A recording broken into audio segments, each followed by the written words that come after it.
Hello दोस्तों, स्वागत है आपका हमारे YouTube चैनल अरुण ज्ञान सागर में। तो आज हम बात करेंगे भारत की एक ऐसी प्राचीन यूनिवर्सिटी के बारे में जिसके बारे में आपको शायद ही मालूम हो। आज हम जानेंगे भारत के गौरवशाली इतिहास के बारे में। आज हम आपको बताने वाले हैं नालंदा यूनिवर्सिटी के बारे में, जो एक वक्त में एशिया की सबसे बड़ी यूनिवर्सिटी हुआ करती थी। आज हम आपको बताएंगे आखिर ऐसा क्या खास था इस यूनिवर्सिटी में और आज कैसे ये शानदार यूनिवर्सिटी एक खंडर में तब्दील हो गई। तो वीडियो को बिना स्किप किए आगे तक जरूर देखिएगा। तो मैं हूँ सागर और मेरे साथ है अरुण। तो चलिए शुरू करते हैं। नालंदा यूनिवर्सिटी एक समय के मगध राज्य में थी, जिसे आज हम बिहार कहते हैं। यह यूनिवर्सिटी 1500 साल पहले 5वीं सदी में यहाँ पर बनाई गई थी। नालंदा यूनिवर्सिटी 30 एकड़ के एरिया में फैली हुई थी। यह 5वीं सदी से 13वीं सदी तक कायम रही। इसे उस समय के राजा कुमार गुप्त ने यहाँ बनवाया था, जो कि गुप्ता साम्राज्य के महान राजा थे। यहाँ पर लोग दूर दूर से पढ़ने आया करते थे। यहाँ पर भारत के विभिन्न राज्यों से ही नहीं बल्कि दूर विदेशों से, जैसे Korea, Japan, Persia, China, Tibet, Indonesia, Turkey और भी बहुत से ऐसे देश थे जहाँ से लोग यहाँ पढ़ने आया करते थे।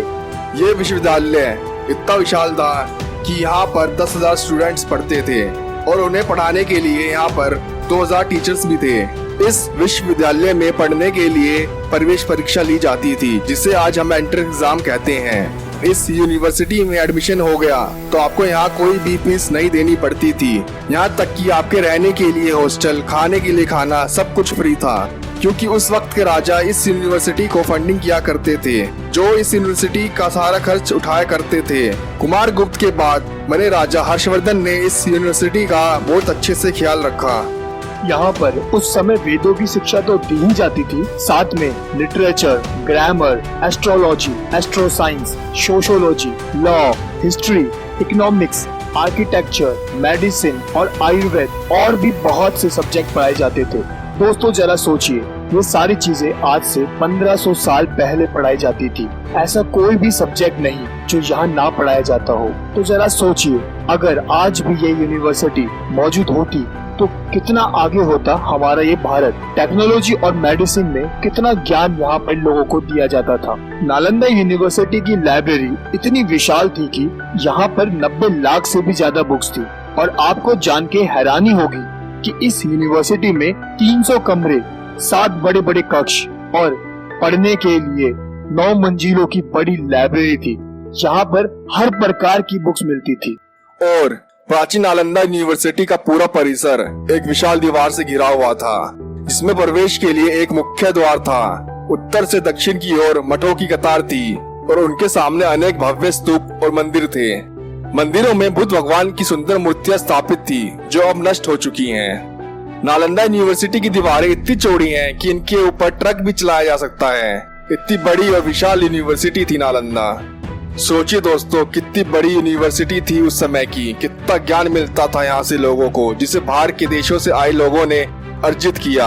असल में दोस्तों, सब कुछ भारत से ही निकला है। साइंस भारत से निकला है, मैथ्स भारत से निकला है। यहाँ पे फिर अरब आए और फिर यहाँ से पढ़ के सब कुछ ले गए। हालांकि अरब की कोई मंशा खराब नहीं थी, लेकिन सारा ज्ञान समेट के ले गए और इसी ज्ञान को उन्होंने यूरोपियंस को दिया। और बाद में यूरोपियंस हम ही को आके पढ़ा रहे हैं कि तुम्हारा कुछ नहीं है, सब कुछ हमारा है, सब हमने इन्वेंट किया है। लेकिन जबकि सच्चाई ये है कि सब कुछ भारत से ही निकला है। तो इतनी बड़ी यूनिवर्सिटी आज कैसे खंडर में तब्दील हो गई, कैसे नष्ट हो गई, आइए जानते हैं। तो 1200 ईस्वी में मोहम्मद बख्तियार खिलजी ने इसे पूरी तरह बर्बाद कर दिया। कहा जाता है खिलजी एक बार बहुत बीमार पड़ गया था।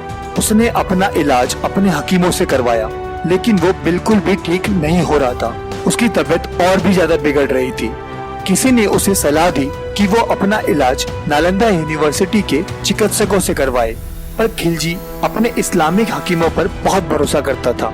उसने साफ मना कर दिया कि वो अपना इलाज अपने धर्म के हकीमों के अलावा किसी दूसरे धर्म के लोगों से नहीं करवाएगा।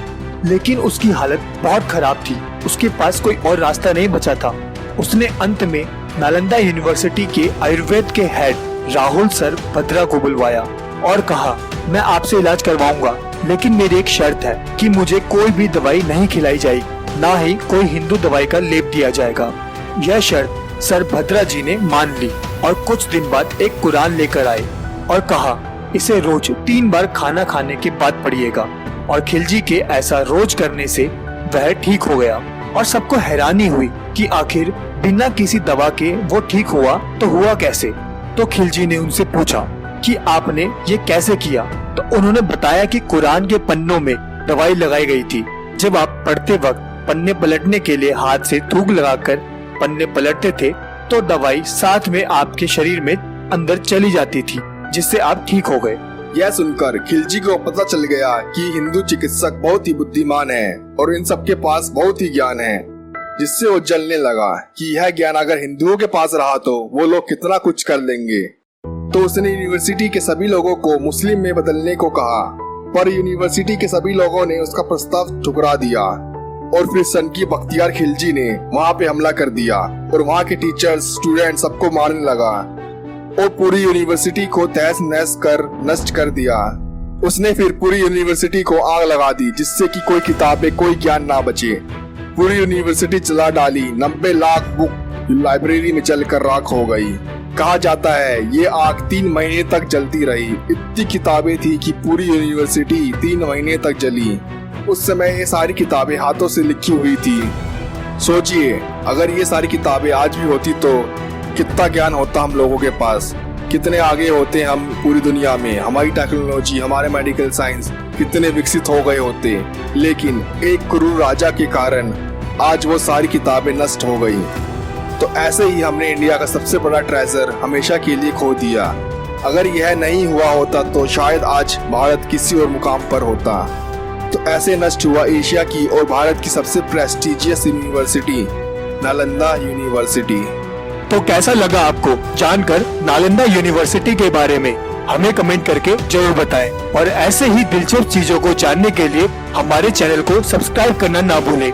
हमारे वीडियो को ज्यादा से ज्यादा लाइक और शेयर करें, इससे हम और भी ऐसी वीडियो बनाने के लिए मोटिवेट होते रहेंगे। तो मिलते हैं जल्दी ही हमारी नेक्स्ट वीडियो में।